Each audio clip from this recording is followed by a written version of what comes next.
श्रीपाद श्रीवल्लभत्वं सदैव श्रीदत्तास्मान् पाहि देवाधिदेव भावग्राह्य क्लेशहारिं सुकीर्ते घोरात् कष्टात् उद्धरास्मान् नमस्ते। त्वं नो माता त्वं पिता प्तोऽधिपस्त्वं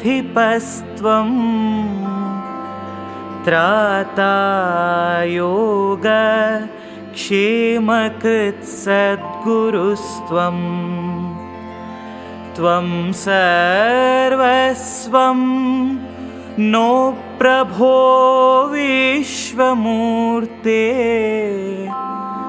घोरात् कष्टात् उद्धरास्मान् नमस्ते। पापं तापं व्याधिमादिं च दैन्यं भीतिं क्लेशं त्वं हराशुत्वदन्यम् त्रातारन्नो वीक्ष ईशास्त्रजूर्ते घोरात् कष्टात् उद्धरास्मान् नमस्ते। नान्यस्त्राता न पिता न भर्ता त्वत्तो देव त्वं शरण्योकहर्ता कुर्वात्रेयानुग्रहं पूर्णराते घोरात् कष्टात् उद्धरास्मान् नमस्ते। धर्मे प्रीतिं सन्मतिं देवभक्तिं सत्सङ्गाप्तिं देहि भुक्तिं च मुक्तिं भावासक्तिं चाखिलानन्दमूर्ते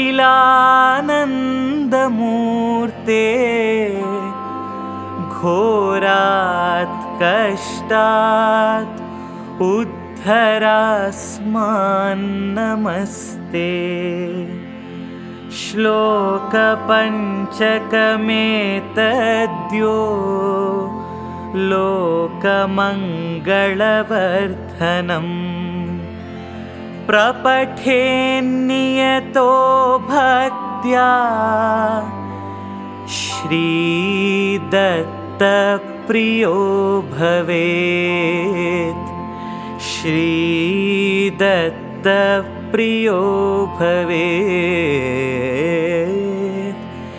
श्रीदत्तप्रियो भवेत् श्रीदत्तप्रियो भवेत्।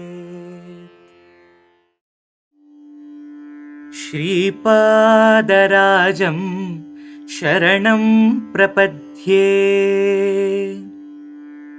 Shripad Shrivallabh Charitamritam Chapter 18. Description about Ravi Dasa. Divine auspicious darshana of Sri Sreepada. I reached Kuravapuram, that is Kurugadde, with the Brahmin pair.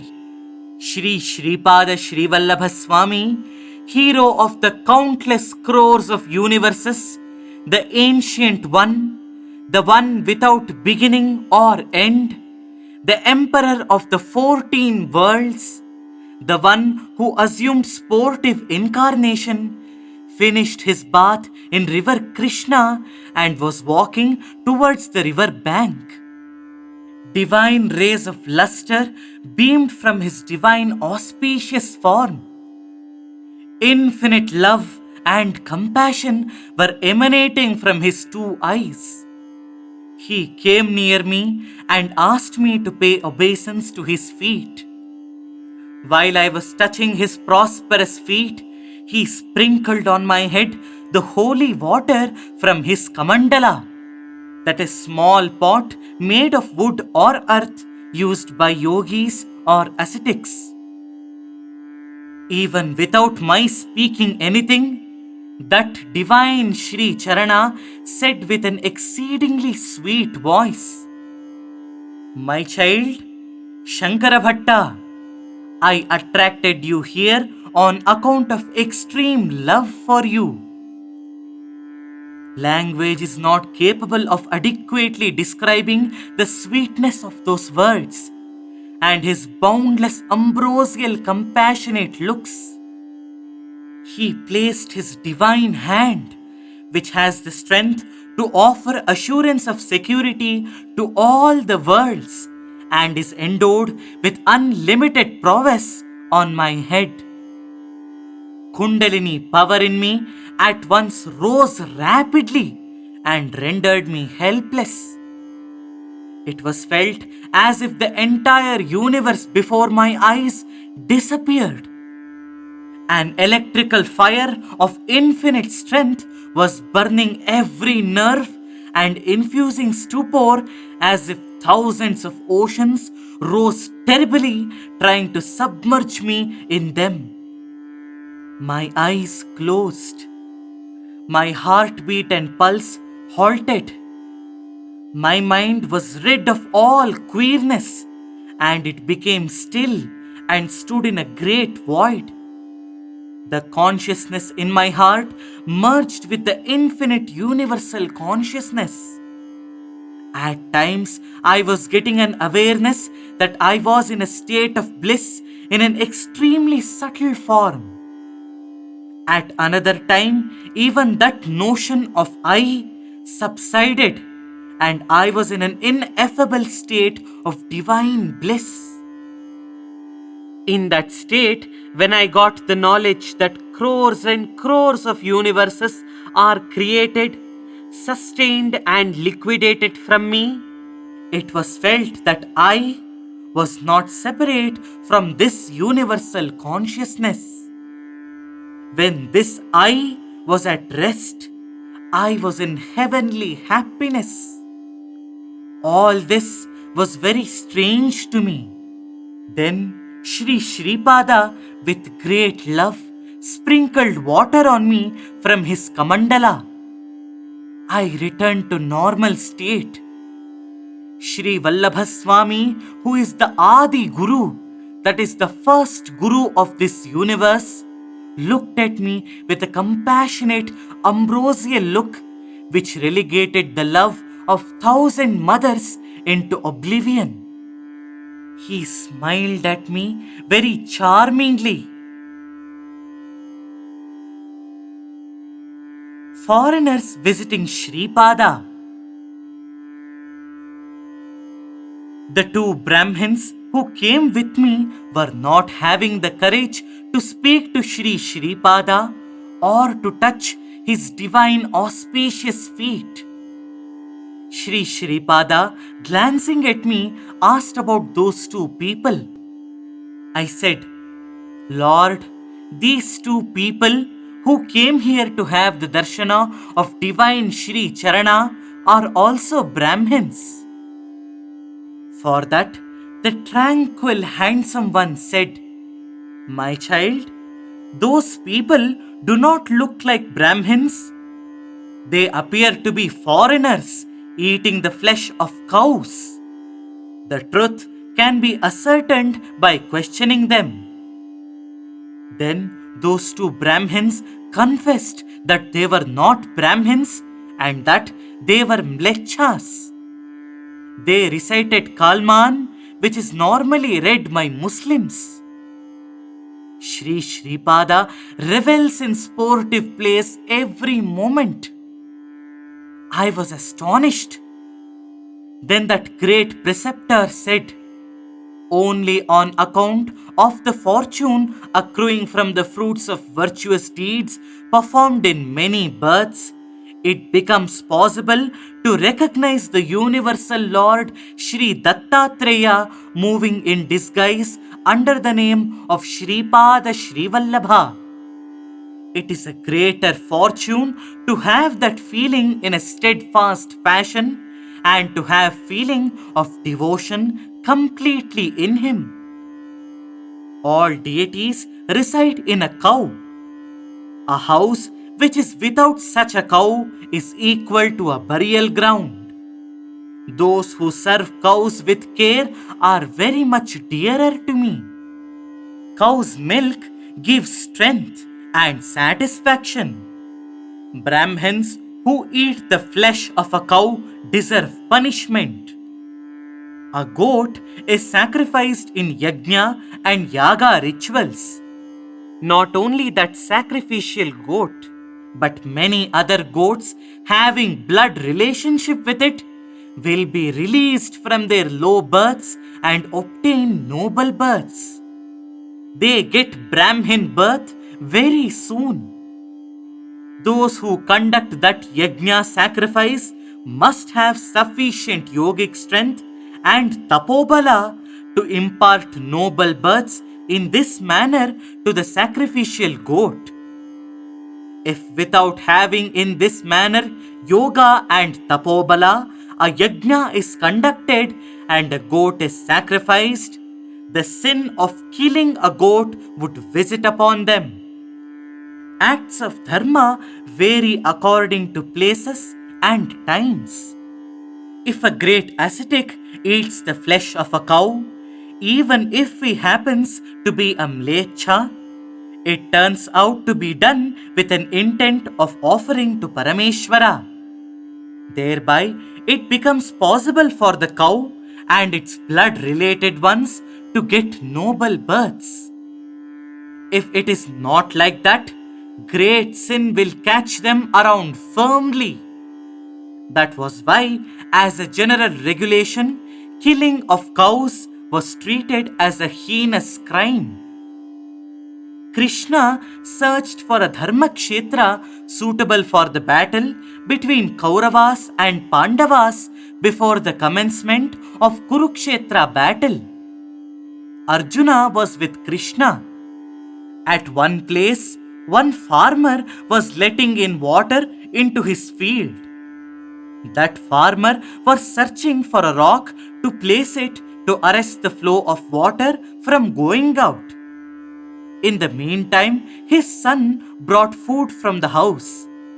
After finishing his meals, the farmer severed the head of his son with a knife and placed it as a barrier to the water flow. The father who was striking with the sword and the son who was struck down with the knife did not undergo any emotions and remained unperturbed when the death blow was dealt. Food is required for the welfare of the society. The only one concern of the cultivator is to grow crop. That cultivator discharged his dharma without any desire for reward. Shri Krishna decided that area as the suitable war theatre or dharma kshetra. You, namesake Brahmins, for you to eat the flesh of cows is not at all justified.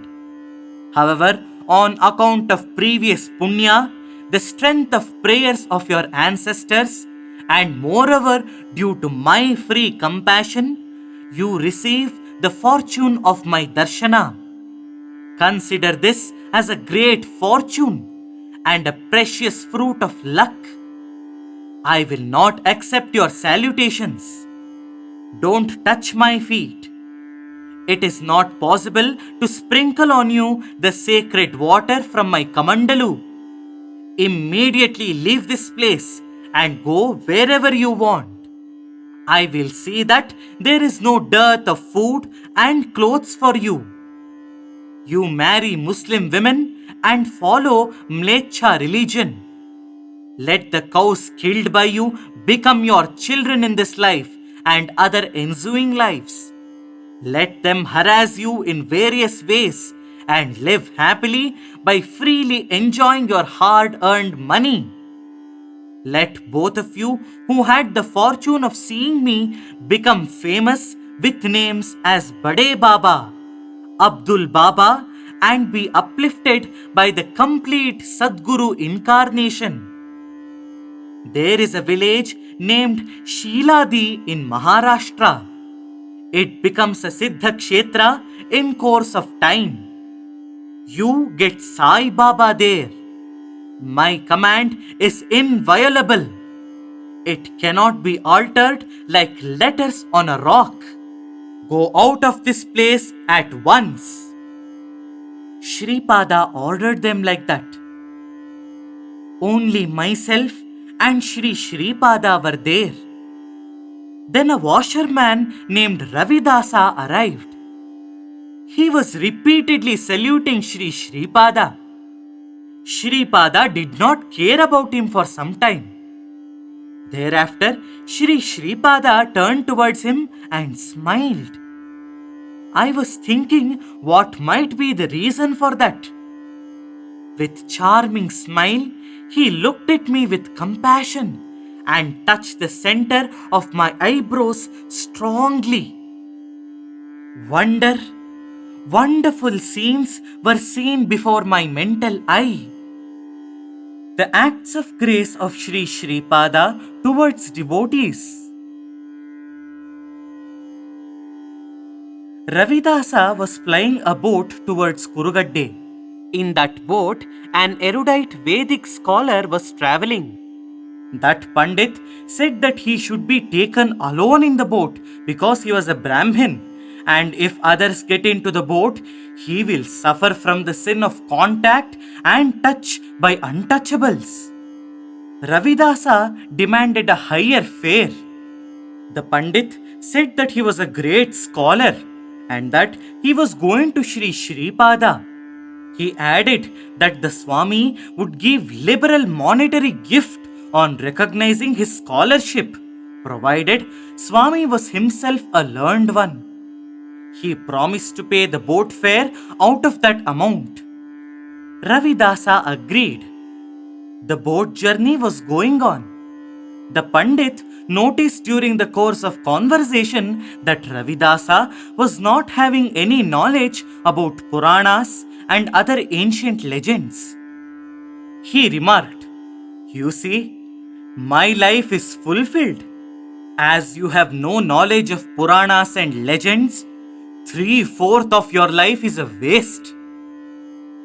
Ravi Dasa kept quiet. The river current was fierce and the water was overflowing. Added to that, a hole appeared in the boat and water was entering into it. Ravi Dasa asked, "Sir, do you know swimming?" The Pandit replied in the negative. Then Ravi Dasa said, "I know swimming, whereas you cannot swim. Therefore, your life is 100% waste."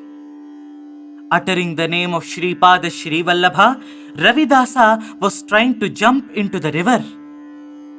A brilliant divine illumination, dazzling the eyes, appeared in the middle of the river. Ravi Dasa thought it was all the magnificence of Sri Sreepada.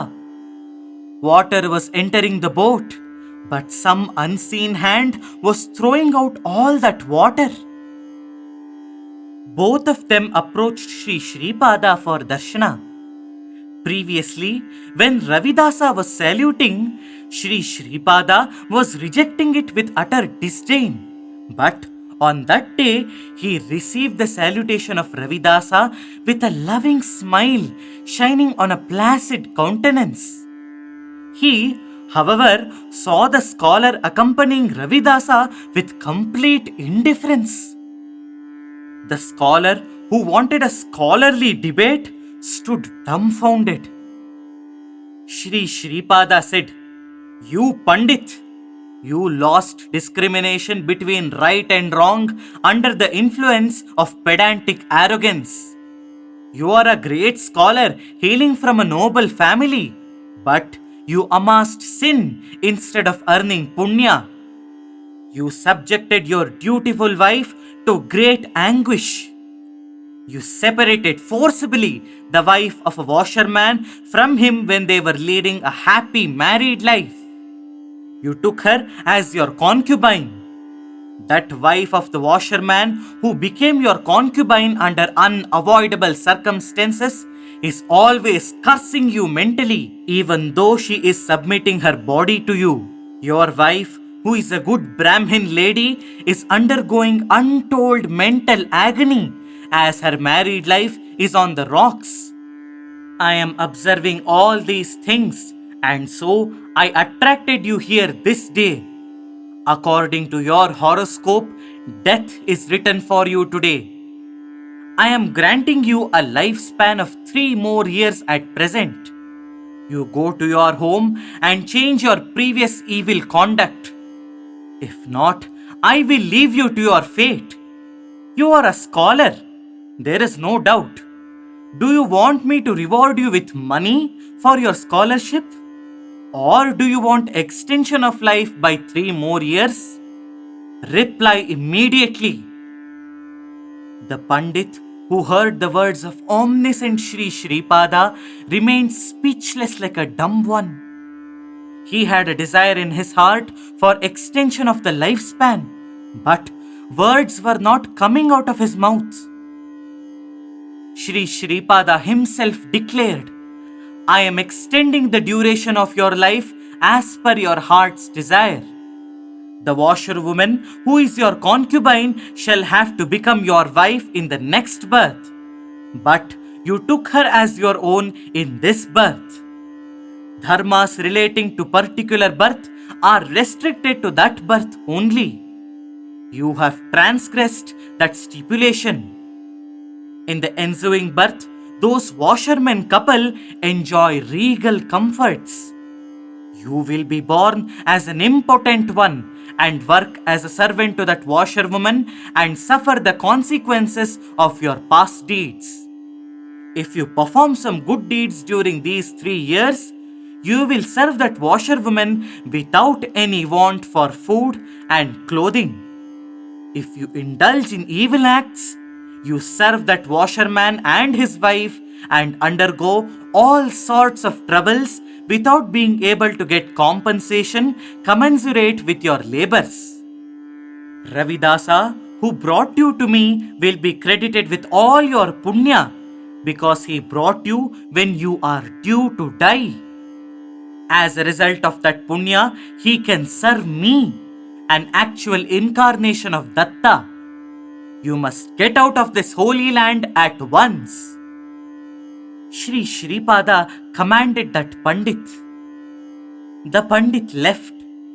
Ravi Dasa was washing the clothes of Sri Sreepada, cleaning the ashram premises, and rendering other services. Whenever Sri Sreepada was coming to the river for bath, Ravi Dasa used to prostrate before him.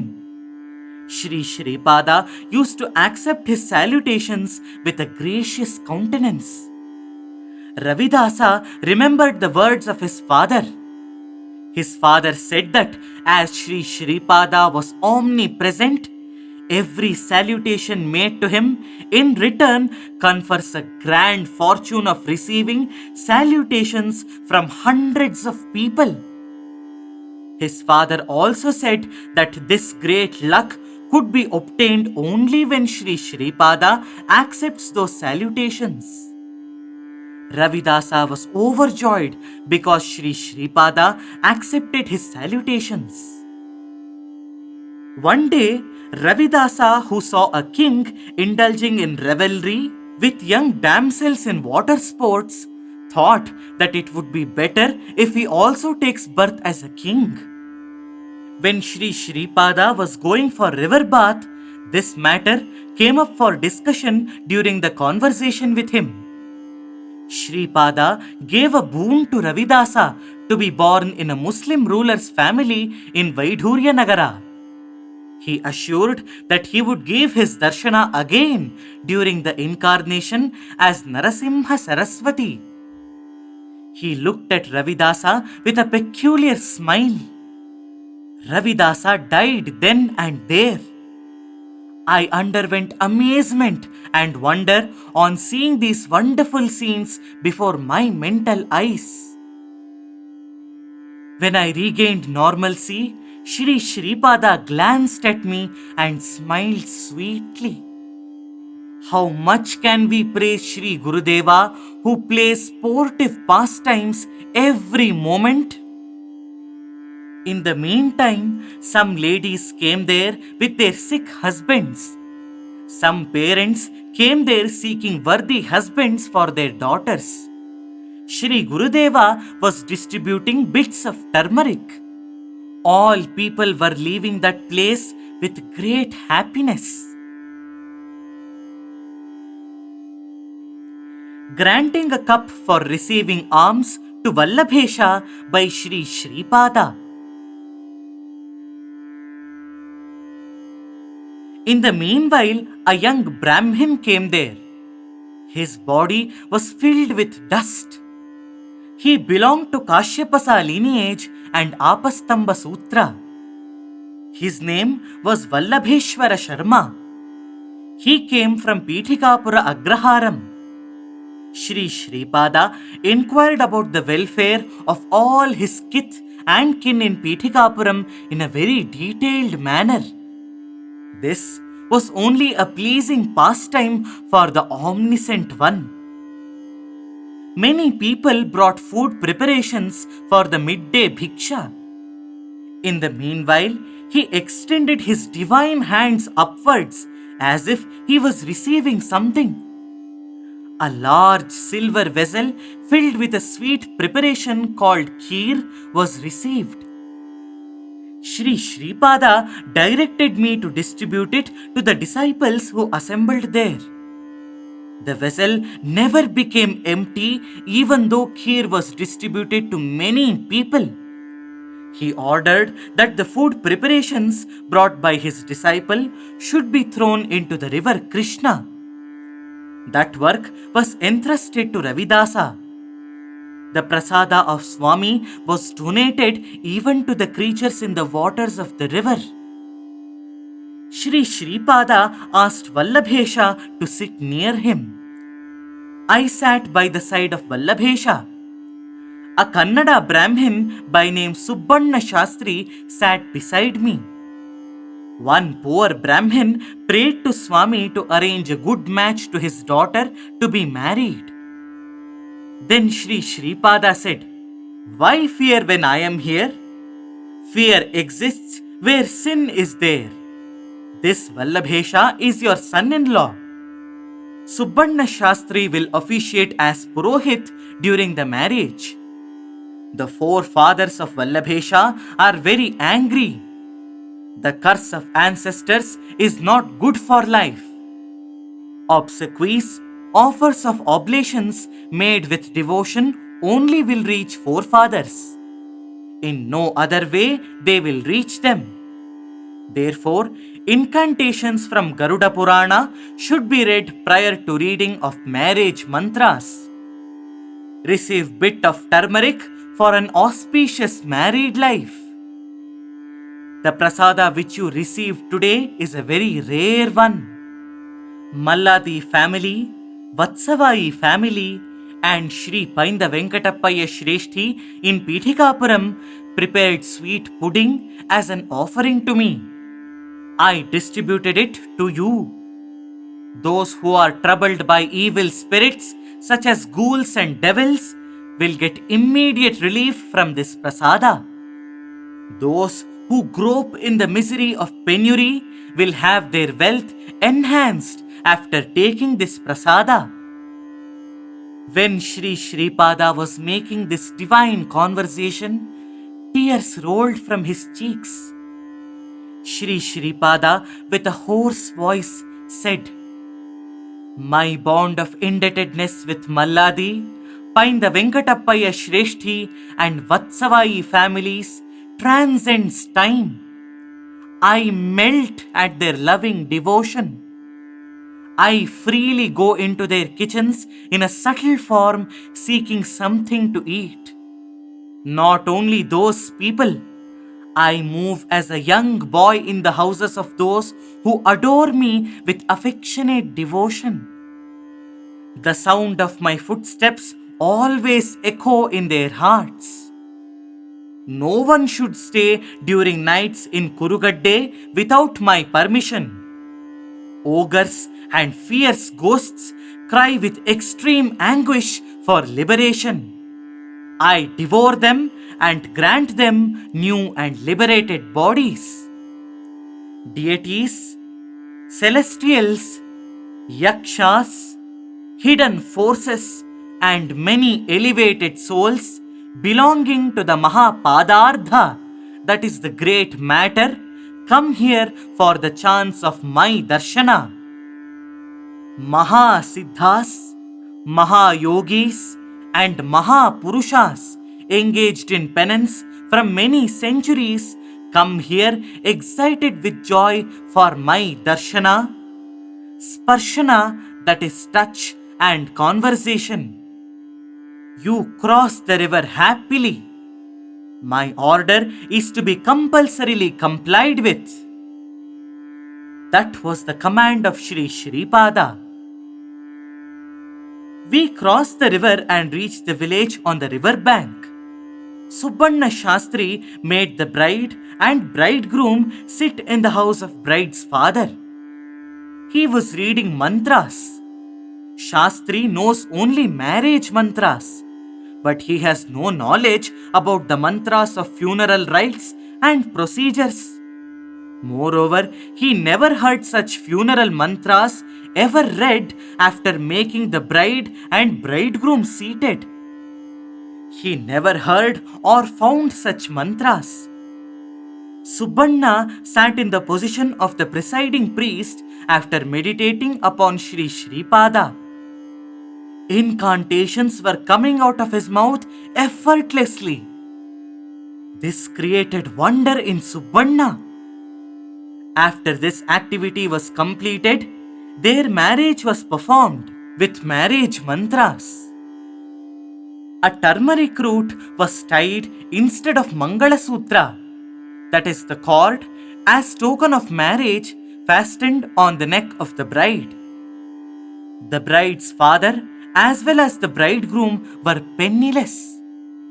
Brahmins who came for the marriage abused and left from the marriage venue as the marriage was not conducted strictly according to tradition.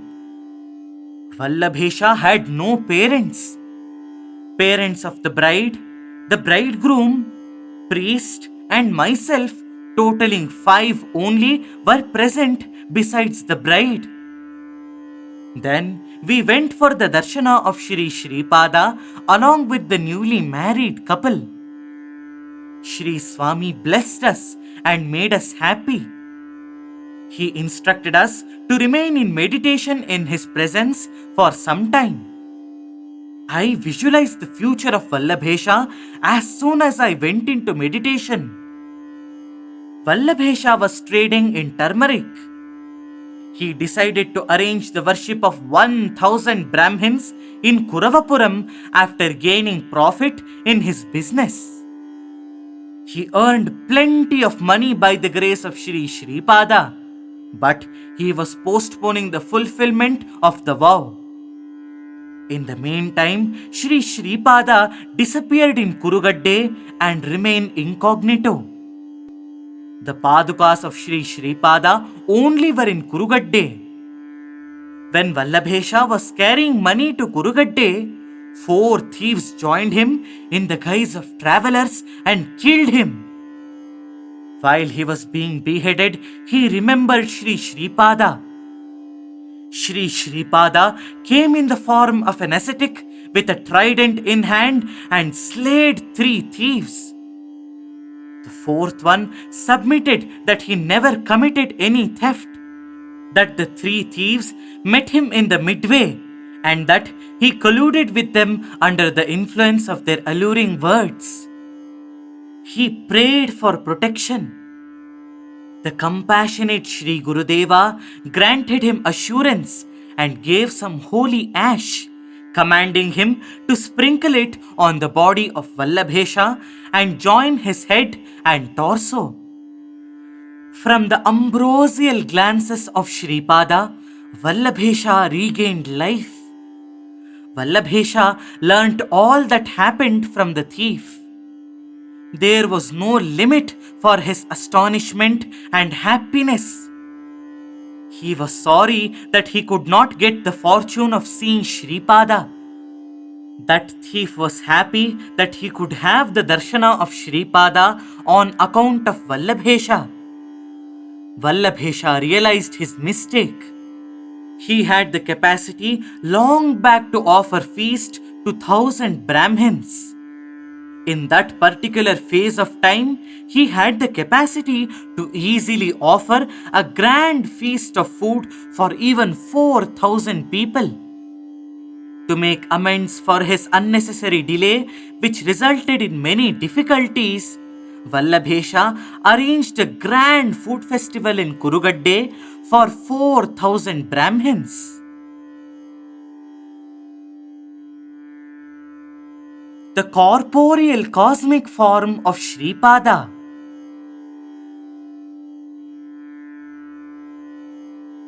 Sripada ordered after some time to open my eyes. Afterwards, Sri Sreepada observed, "In my presence, no action takes place without a cause. The way of creation is indeed very strange. It is strange that I, who is formless, should come before you in human form. It is a wonder that an attributeless one like me should be considered by you as having attributes. I am without limitations and bounds, but it is a matter of surprise that your experience shows me within limitations and boundaries. All forces are in my hand. I am the one who resides in each and every atom of this vast universe. I am the resolve that binds together one atom with the other. I am the Rudra of the final destruction, blasting each and every atom, preparing the ground for the process of new creation. I am the ancient phenomenon which teaches you what is jnana, that is knowledge, and what is ajnana, that is ignorance. I enjoy by throwing all living creatures in a variety of illusions. I am the one who rushes with 1,000 hands to the succor of those who call me in distress. I am the ancient one who protects them. I am the real I, who ticks in all creatures as I and I. You have to be surprised if omnipresence, omnipotence, and omniscience are not in such a person like me. What is there for you to be surprised when those aspects are evident and experienced by you? When Sri Gurudeva, who was a personification of Parabrahma, was speaking like that, sound of a bell was heard from somewhere. That bell descended near the auspicious feet of Sripada to the amazement of all the people. After a few seconds, it disappeared while all the people were looking at it.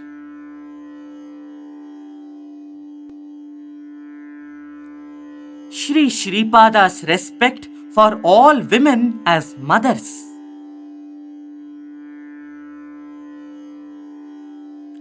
Sri Sreepada averred like this: "This incarnation of Sripada Srivallabha is a great incarnation that grants instantaneous results.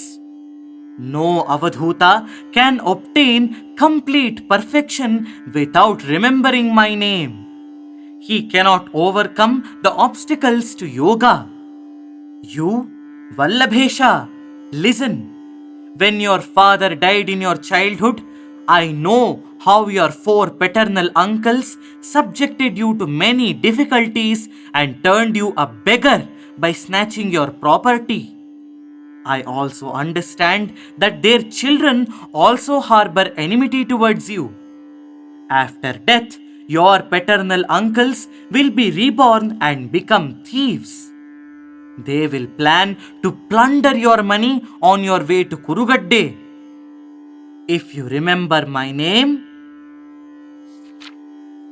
I will immediately appear and kill those three robbers with my trident. I will leave the fourth one because he is not very much guilty. On hearing the words of Sri Sreepada, the wife of Vallabhesha began to shed tears. Then Sreepada said like this, Mother, I, Sreepada Srivallabha, see in every woman Akhanda Saubhagyavati Sumati Maharani who gave me birth. I am always an infant child in the lap of that great mother. Don't grieve. Preserve the turmeric root which I gave you. That will confer all auspiciousness to you. You will live like a Sumangali, that is a pious lady having a husband. My law is unchangeable like a rock edict. It is not possible for any force in this creation to alter it. I want to make eternal the name of my father, who is my first guru, who initiated me into the Gayatri mantra. Therefore, my next incarnation will have the word Narasimha from the name of my father with the added appellation Saraswati and becomes as Narasimha Saraswati. I desire to render the form of my grandfather Bapanarya long-lasting. For that purpose, the figure of Narasimha Saraswati resembles exactly my grandfather in all respects. My grandfather is my second guru. I studied Vedic education from him. The bell which you have seen now was once in the house of my grandfather. That will be moving to many countries to bless spiritual aspirants according to my will. That travels beneath the layers of the earth as well on the outer layers of the earth. Shankara Bhatta, the bell will return to Pithikapuram when the 18th chapter, representing the number of victory, in the Sripada Srivallabha Charitaamritham, which is being written by you, reaches Pithikapuram. This bell undergoes many changes of shape and measurement and moves according to my will.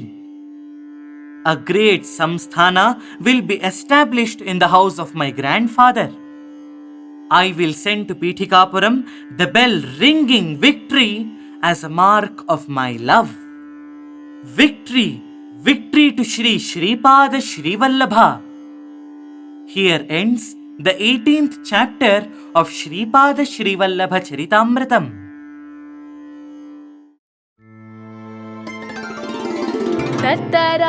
दत्तराजमूर्ति आरती ज्ञानी चक्रवर्ती जय जय ज्ञानी चक्रवर्ती दत्तराजमूर्ति आरती ज्ञानी चक्रवर्ती जय जय ज्ञानी चक्रवर्ती सगुण स्वरूपा सुंदराकृति सगुण स्वरूपा सुंदराकृति आत्मानंदरति विभूति आत्मानंदरति विभूति दत्तराजमूर्ति आरती ज्ञानी चक्रवर्ती जय जय ज्ञानी चक्रवर्ती ब्रह्मानुभवानंद विधात्री